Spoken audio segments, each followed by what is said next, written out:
കഴിഞ്ഞുപോയ ഒരു വർഷത്തെ ചെറിയ പാപങ്ങളെ നിങ്ങൾക്ക് അല്ലാഹു തആല പുറത്തു തരുമെന്ന് നബി സല്ലല്ലാഹു അലൈഹി വസല്ലമ തങ്ങൾ പഠിപ്പിച്ച നോമ്പാണ് മുഹറം 10.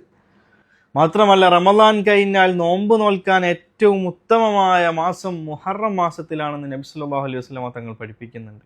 അടുത്ത വർഷം ഞാൻ ജീവിച്ചിരിക്കുമായിരുന്നെങ്കിൽ മുഹറം 9 കൂടെ ഞാൻ നോമ്പ് നോൽക്കുമായിരുന്നു എന്ന് നബി സല്ലല്ലാഹു അലൈഹി വസല്ലമ തങ്ങൾ പഠിപ്പിക്കുന്നു. ഒരുപാട് മഹത്വങ്ങളുള്ള അള്ളാഹുവിൻ്റെ അമ്പിയാക്കന്മാരെ ഒരുപാട് പ്രതിസന്ധികളിൽ നിന്ന് അല്ലാഹു തആല മോചനം നൽകി രക്ഷപ്പെടുത്തിയ മാസമാണ് മുഹറം മാസം. അല്ലാഹു അവൻ്റെ അമ്പിയാക്കന്മാരെ വലിയ വലിയ പ്രതിസന്ധികളിൽ നിന്ന് അവർക്ക് മോചനം നൽകിയത് മുഹറം 10-നാണ്. ആ ദിവസത്തിന് ഒരുപാട് മഹത്വങ്ങളുണ്ട്, പവിത്രതയുണ്ട്. നമുക്ക് ആത്മാർത്ഥമായിട്ട് നമ്മുടെ ആവശ്യങ്ങൾ റബ്ബിലേക്ക് ഉന്നയിക്കുമ്പോൾ തീർച്ചയായും അല്ലാഹു തആല നമ്മുടെ പ്രാർത്ഥന തട്ടിക്കളയുകയില്ല. നാം നോമ്പുകാരനായിട്ട് പ്രാർത്ഥന നടത്തുമ്പോൾ, സൽക്കർമ്മങ്ങൾ നടത്തുമ്പോൾ ഉറപ്പായും അല്ലാഹു തആല നമ്മുടെ പ്രാർത്ഥനയെ സ്വീകരിക്കുന്നതാണ്.